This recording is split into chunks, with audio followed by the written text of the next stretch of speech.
Ambassador Park Jin-ho felt the cold metal of his chair as he sat in the huge glass room high above the stars. The Galactic Council station floated in space like a giant crystal, and inside this crystal, aliens from dozens of worlds made decisions about who lived and who died. The Zephyrian Chancellor stood at the center of the room. His blue skin glowed under the bright lights, and his three eyes looked down at Jin-ho with the same expression a human might use when watching an ant. The Chancellor's voice came through the translation machine, but Jin-ho could hear the real meaning behind the polite words. Humans have grown too strong too quickly, the Chancellor said. For the safety of all peaceful species, we must limit their weapons. We must watch their ships. We must control their expansion into new worlds. Jin-ho kept his face calm, but inside his chest, anger burned like a small sun. 50 years. For 50 years, humanity had smiled and nodded while aliens treated them like dangerous children. 50 years of being told they were too violent, too unpredictable, too primitive to be trusted with real power. The other aliens in the room made happy sounds, clicks, whistles, and growls that meant they agreed. The Vortak delegate, a massive creature that looked like a walking mountain with 4 arms, slammed one fist on his desk. Humans make too many babies, the Vortak rumbled. They spread like a disease. They invent new weapons every year. This protection mandate will teach them to behave. Protection mandate. Jin-ho almost laughed at the name. It was like calling a cage a safety room. The council wanted to put chains on every human ship, watches in every human colony, and limits on every human dream. Other aliens nodded their heads or waved their tentacles in agreement. The moth-like Etherians fluttered their wings. The snake-like Scythians hissed approval. The rock-like granite lords rumbled deep sounds that meant yes in their language. Jin-ho had heard these same arguments for decades. Humans were too aggressive. Humans expanded too fast. Humans asked too many questions. Humans invented things that made the old aliens nervous. What the council really meant was simple: humans were becoming too powerful to control. Jin-ho stood up slowly, feeling the weight of his responsibility. Back on Earth, 3 billion people waited to hear what the council had decided about their future. On Mars, the moon colonies, and dozens of other human worlds, families went about their daily lives while aliens in a crystal palace planned to clip their wings. The Earth Coalition thanks the Galactic Council for its wisdom, Jin-ho said through his translation device. We will take your new rules back to our leaders for consideration. The words tasted like poison in his mouth, but he had learned to speak the language of diplomacy. Say thank you when they insult you. Say we will consider it when they give you orders. Smile when they treat you like a pet. The Chancellor nodded like a teacher pleased with a student's response.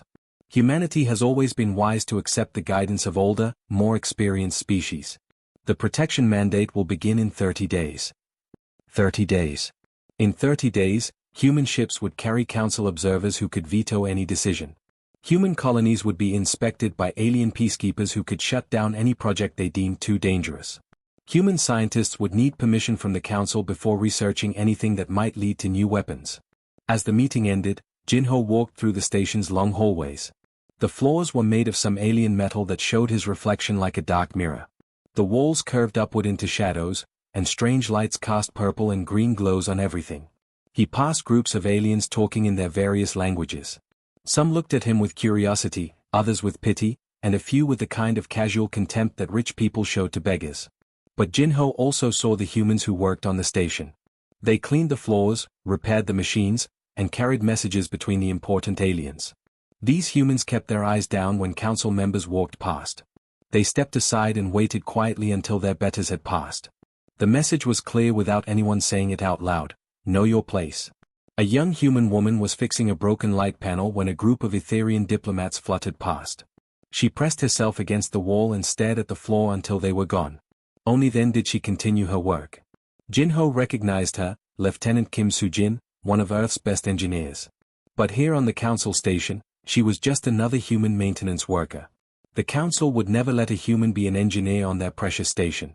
That job was too important for the violent, primitive humans. As Jin-ho reached his small quarters, much smaller than what any alien diplomat received, he allowed himself one moment of honest emotion. His hands shook with rage he had held back for hours. But then he remembered something that made him smile. The council thought they were so clever. They thought they understood humanity. They saw humans as either useful servants or dangerous animals that needed to be controlled. What the council didn't know was that humanity had been preparing for this day for a very long time. What they didn't know was that every human on every station, every colony, every ship had been taking very careful notes about alien technology, alien weaknesses, and alien blind spots. What they didn't know was that the humble human maintenance workers, the quiet human miners, and the obedient human researchers had been building something in secret. The Council was about to learn that they had made a terrible mistake. They had pushed humanity too far. And humanity was ready to push back. Captain Lee Minute-Ho was drinking coffee and reading reports when the emergency alarm screamed through his ship. The sound made his heart jump, and hot coffee spilled across his desk. In space, emergency alarms usually meant someone was about to die. "Captain, to the bridge," came the voice over the ship's speakers. Minute-Ho ran through the narrow hallways of his patrol ship Horizon *, his boots making loud sounds on the metal floor. When he reached the bridge, his crew was already working at their stations. The main screen showed a map of nearby space, with a red dot blinking like an angry eye. "What do we have?" Minute-Ho asked. "Distress beacon from Kepler 442c, sir," said his navigation officer. "The research colony went quiet 2 days ago. No response to any calls." Minute-Ho felt cold fingers touch his spine. Kepler 442c was home to 200 researchers and their families. Good people who had traveled far from Earth to study alien minerals and develop new technologies. "How long to get there?" he asked. 6 hours at maximum speed, Captain." "Do it."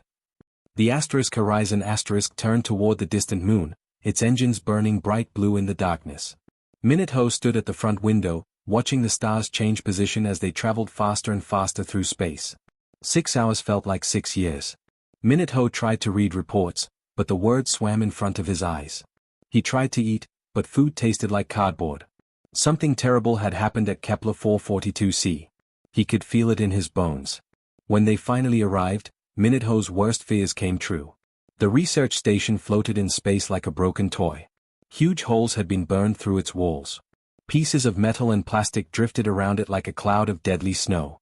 The lights were all out, and no radio signals came from inside. "Take us closer," Minute-Ho ordered. "But be careful. Scan for any ships or weapons." As the Horizon * moved toward the station, Minute-Ho could see through the holes in the walls. Bodies floated inside, frozen solid by the cold of space. Men, women, and children who had been alive just days ago. "Captain," called technical specialist Kim Dae-eun from her workstation.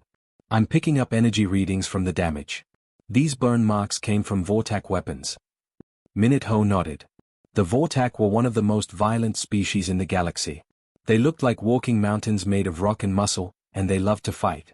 But they usually stayed in their own territory, far from human space. "There's something else, sir," Dae-eun continued. Her voice sounded strange, like she was afraid to say the words. "I'm also reading Council peacekeeping signatures. Multiple ships."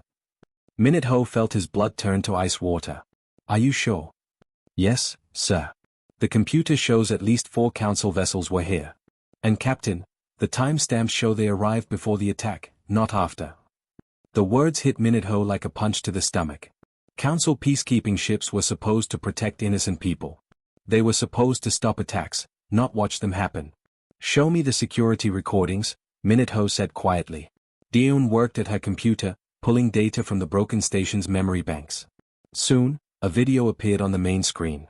Minute-Ho watched in horror as Council ships, beautiful, white vessels that claimed to bring peace to the galaxy, flew toward the research station.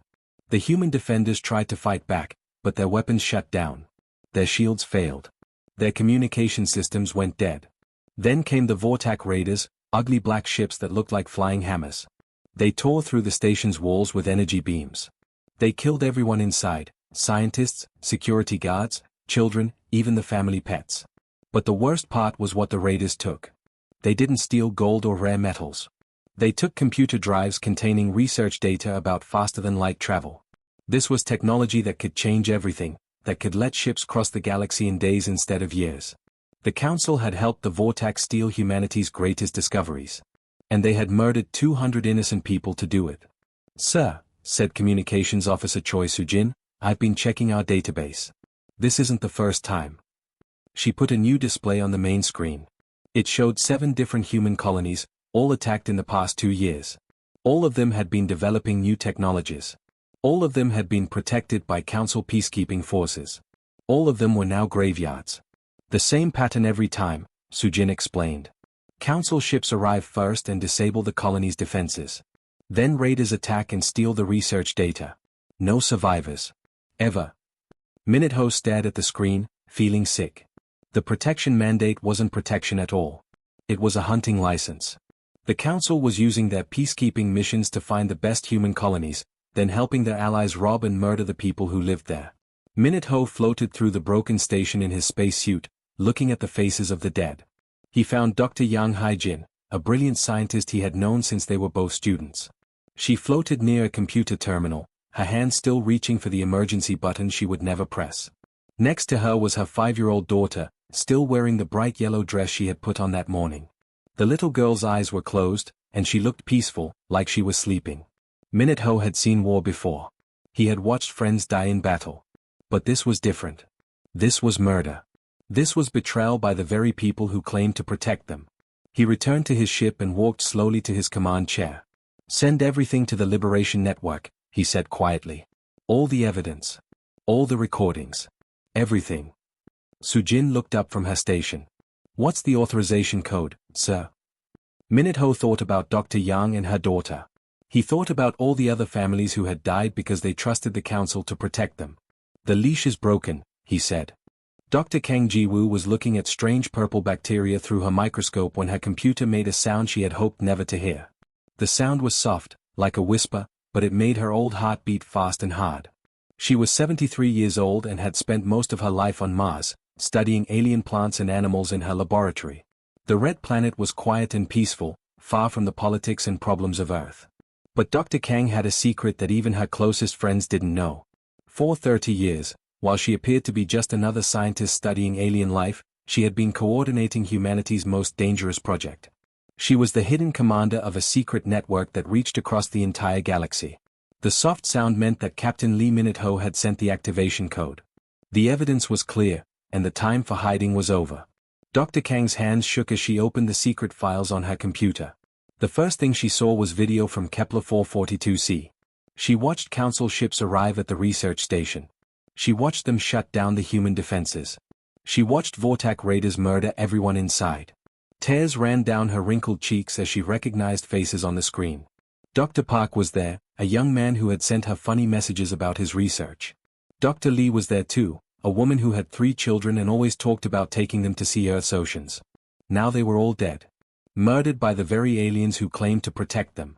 Dr. Kang wiped away her tears and pressed a red button hidden under her desk. Across the galaxy, machines that had been sleeping for decades suddenly woke up. On asteroid mining stations, workers who had been digging rocks for years received a message on their private communicators, "Phoenix Rising." They smiled and walked to storage rooms that supposedly contained spare parts. Instead, they found weapons and armor that had been hidden there for 20 years. On cargo ships traveling between the stars, captains who had been carrying farming equipment and construction materials opened secret compartments. Inside were the components for war machines that could destroy entire fleets. On research stations that claimed to study alien weather patterns, scientists put down their instruments and activated transmitters that had been disguised as laboratory equipment. These transmitters sent coded messages to every human settlement in the galaxy. The message was always the same: Phoenix Rising. Dr. Kang typed commands into her computer, watching as green lights appeared on her screen. Each light represented a secret facility coming online. After 30 years of careful preparation, humanity's hidden army was finally awakening. Deep beneath the Himalaya mountains on Earth, Admiral Song Tae-hyun sat in a room that officially didn't exist. The walls were made of thick metal that could survive nuclear explosions. The air was recycled and cleaned by machines that never broke down. This was humanity's most secret military headquarters. Admiral Song was a small, quiet man who most people wouldn't look at twice. He had spent his entire career pretending to follow council orders, acting like a loyal servant who would never dream of rebellion. But like Dr. Kang, he had been preparing for this day for decades. When the activation code arrived, Admiral Song stood up and pressed his hand against a scanner. The room's lights changed from blue to red, and hidden panels opened in the walls. Behind the panels were screens and computers that showed the true extent of humanity's secret preparations. "All stations, this is Admiral Song," he said into his communicator. "Phoenix Rising is confirmed. Activate all systems." Around him, Officers who had been waiting for this moment for years moved to their positions. These were men and women who had spent their careers acting like simple soldiers and clerks. But now they revealed their true purpose. Lieutenant Park Soyun walked to the main display screen and began typing commands. She was young, only 25, but she had been born into the secret network. Her parents had trained her since childhood to fight the Council's lies. "Admiral," she said, "all sectors are reporting ready. The weapon systems are online." Admiral Song looked at the screen and smiled for the first time in years. For decades, humanity had been sending mining equipment to their colonies. The Council thought humans were just digging holes and building simple machines. What the Council didn't know was that every ore processor was actually a factory that could build weapons. Every atmosphere processor was a disguised weapons manufacturing plant. Every geological survey drone was a spy robot that had been mapping Council military bases and recording their weaknesses. The aliens thought human compliance meant human weakness. They had no idea that every smiling human worker, every obedient human captain, every humble human scientist was part of a network that had been preparing for war since the first day the Council had started treating humans like pets. "Contact President Yoon," Admiral Song told his communications officer. "Tell her we have all the evidence we need. The vote can proceed." On Earth, in the capital city of New Geneva, President Yoon sat in an emergency meeting with the leaders of humanity's colonies. For 3 hours, they watched the videos from Kepler 442c. They read reports about the other murdered colonies. They reviewed the evidence of the Council's betrayal. When it came time to vote, every hand in the room went up. The decision was unanimous. For 50 years, humanity had tried to be good neighbors in the galaxy. They had followed the Council's rules, accepted their restrictions, and believed their promises of protection. But the Council had crossed a line they could never uncross. They had helped murder human families to steal human discoveries. Now humanity would show the galaxy what happened when you betrayed the trust of 3 billion humans who had spent decades preparing for exactly this moment. The age of human submission was over. The age of human vengeance was about to begin. For 2,000 years, no enemy had ever successfully attacked Nexus Prime. The Council's fortress world floated in space like a giant metal planet, covered with weapons that could destroy entire star fleets. 12 different alien species had built bases there, and their combined military power was supposed to be unbeatable. The planet was so well protected that the Council leaders felt completely safe. They lived in crystal palaces on the surface, making laws that controlled the lives of billions of people across the galaxy. They never worried about being attacked because Nexus Prime was impossible to conquer. Which was exactly why no one paid attention to the human cargo ships. For 5 years, the same human vessels had been bringing supplies to Nexus Prime. Food, medicine, replacement parts for machines, all the boring things that kept a massive space fortress running. The Council guards barely looked at these ships anymore. They were just another part of the daily routine. Captain Kim Jun-seo stood on the bridge of his ship, watching the familiar sight of Nexus Prime growing larger on his screen. His vessel was called the Peaceful Trader *, and for 5 years it had carried grain and medical supplies between human colonies and Council worlds. But today, the Peaceful Trader * would reveal its true identity.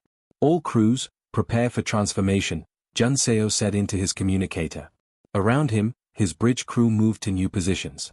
Panels that had been hidden in the walls slid open, revealing advanced military computers and weapon controls. The cargo ship's simple navigation system disappeared, replaced by the most sophisticated war machine humanity had ever built. Outside, the ship's hull began to change. Metal plates that had covered the vessel's true shape for years started to fold back like flower petals opening in the sun. What had looked like a fat, slow cargo hauler was transforming into something sleek and deadly. The Peaceful Trader * was becoming the Retribution *, humanity's first dreadnought.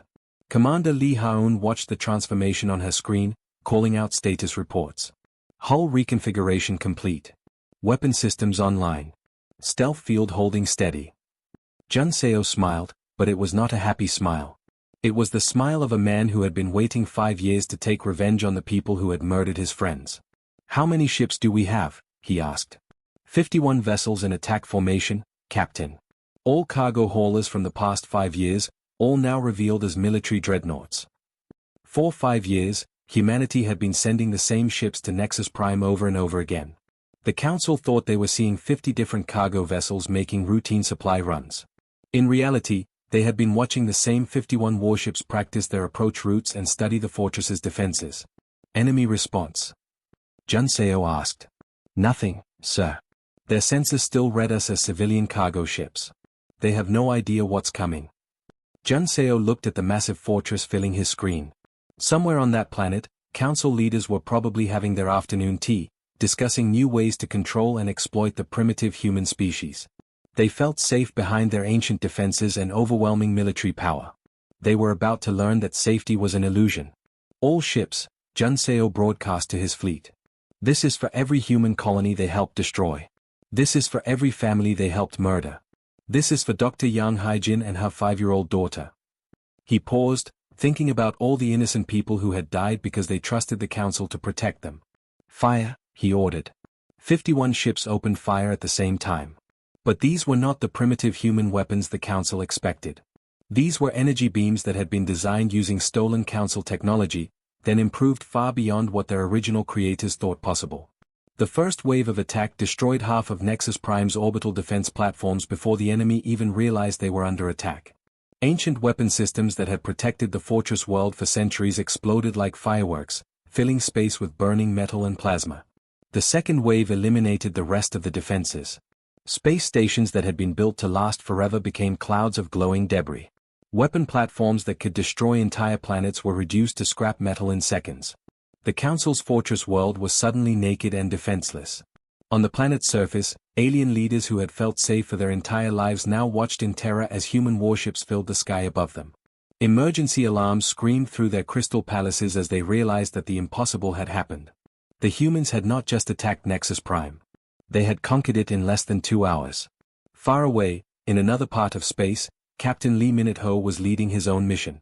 His ships surrounded the Vortak fleet that had murdered the researchers at Kepler 442c. The aliens who had killed innocent families now found themselves trapped with nowhere to run. The Vortak ships tried to fight, but their weapons could not penetrate the humans' new shields. They tried to escape, but human ships were faster. They tried to call for help, but their communications were jammed. Minute-Ho opened a communication channel to the lead Vortak vessel. The alien commander appeared on his screen, a massive creature made of rock and muscle, with 4 arms and glowing red eyes. You killed Dr. Yang Haijin, Minute-Ho said quietly. You killed her 5-year-old daughter. You murdered 200 innocent people. The Vortak commander snarled something in his own language, probably threats or curses. This is for them, Minute-Ho said simply. His fleet opened fire. Within minutes, every Vortak ship was destroyed. There were no survivors. Across the galaxy, similar scenes were playing out as humanity's secret fleet revealed itself. Species that had spent centuries treating humans like inferior pets watched in horror as their military bases exploded and their fleets burned. The Galactic Council had ruled the galaxy for 2,000 years through fear and superior technology. In a single day, both advantages disappeared forever. The age of alien dominance was over. The age of human justice had begun. 6 months after the fall of Nexus Prime, Ambassador Park Jin-ho walked into the same crystal chamber where aliens had once treated him like a disobedient child. But everything was different now. The huge room that had once buzzed with hundreds of alien voices was almost empty. Most of the fancy chairs sat vacant, covered in dust. The golden podium where the Zephyrian Chancellor had announced humanity's protection mandate was cracked down the middle, a reminder of the day human ships had shaken the station with their attack. Only a handful of alien representatives remained, those whose species had been smart enough to surrender quickly when they saw what humanity's hidden fleet could do. The others were either dead, in prison, or hiding on distant worlds, hoping the humans would forget about them. Jin-Ho walked slowly to the center of the room, his footsteps echoing in the silence. For 50 years, he had stood in this same spot, smiling politely while aliens insulted his species and imposed restrictions on his people. He had said thank you when they treated humans like dangerous animals that needed to be controlled. Now he stood at the podium where the Chancellor had once looked down at him with contempt.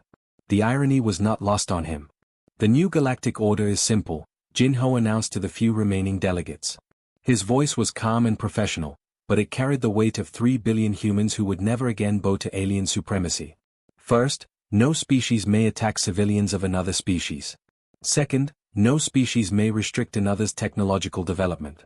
Third, no species may claim superiority over another. The rules were short and easy to understand. Jin-Ho had learned that the most important laws were always simple ones. A nervous cough came from the Zephyrian section. The blue-skinned alien who had replaced the former chancellor shifted uncomfortably in his chair. This new representative was much younger than his predecessor, and his three eyes kept darting toward the human guards stationed around the room. Ambassador Jinho, the Zephyrian said, his voice shaking slightly, what of species that have historical disagreements with these changes? Jinho turned to look at the alien, and his pleasant smile never wavered. But anyone who knew him could see the steel in his eyes. The Zephyrian hegemony no longer exists, he said in the same tone he might use to discuss the weather. Your former empire has been dissolved. All Zephyrian colonies are now administered by the Terran Federation until they can govern themselves peacefully. The Zephyrian representative's blue skin turned pale. But our people have ruled those worlds for centuries. Your people enslaved those worlds for centuries, Jinho corrected. The beings who live there are now free to choose their own governments. If you have concerns about this arrangement, you may submit them through proper diplomatic channels. What Jinho didn't say out loud was that the former Zephyrian Chancellor and his entire inner circle were currently in prison, awaiting trial for war crimes. The galaxy had seen the footage from Kepler 442c. Everyone knew what the Council had done to innocent human families. Dr. Kang Jiwoo slowly walked to the podium, her cane tapping against the crystal floor. At 83 years old, she moved carefully, but her mind was still sharp as a laser blade. She had spent 30 years hiding in her laboratory on Mars, pretending to study alien bacteria while secretly coordinating humanity's rebellion. Now she was the Federation's science director, and she had lived to see her people emerge from the shadows. The galaxy is vast, she said, her voice carrying clearly through the chamber. There is room for all of us to grow and prosper. We can share knowledge, trade goods, and explore the universe together. She paused, looking at each of the remaining alien delegates in turn. But we will not tolerate another Kepler 442c, she added quietly. Those words sent a chill through the room. Every being in the galaxy had heard about Kepler 442c by now. They had seen the videos of Council ships helping Vortak raiders murder human families. They knew what happened to species that crossed humanity's new red lines. In the months that followed the Council's fall, the galaxy learned that humanity's true nature was not violent, it was protective. Species that accepted the new rules and treated others with respect found themselves welcomed as trading partners and allies. Human scientists shared their discoveries freely. Human engineers helped build better cities and cleaner factories. But species that tried to test the new boundaries learned that humanity's patience had limits. When the Granite Lords attempted to enslave a colony of peaceful plant beings, human ships arrived within days. The Granite Lords' government was removed, their leaders arrested, and their victims freed. When a group of Etherian pirates began raiding merchant vessels, human patrol fleets hunted them down with ruthless efficiency. The galaxy quickly understood that the new rules applied to everyone, no matter how powerful they thought they were. Young humans now grew up on worlds where they walked with their heads held high. No alien looked at them as inferior beings or useful pets. The research stations and colonies that had been slaughterhouses under Council rule became centers of learning and discovery. Children played in parks built where Council prisons had once stood. Families explored new worlds without fear of being murdered for their discoveries. Human inventors and artists shared their creations with beings from across the galaxy. Jinho often stood on the observation deck of the new Federation headquarters, looking out at the stars through the great glass windows. The galaxy was still vast, still full of wonders and mysteries waiting to be discovered. But now humanity's children would explore it as equals, not as servants. They would reach for the stars with no one's permission but their own. The Galactic Council had made a terrible mistake. They had confused humanity's patience for weakness and their diplomacy for submission. They had learned, too late, that a species capable of crossing the emptiness between stars was also capable of remaking the entire galaxy to protect their children. The age of human submission was over forever. The age of human equality had begun.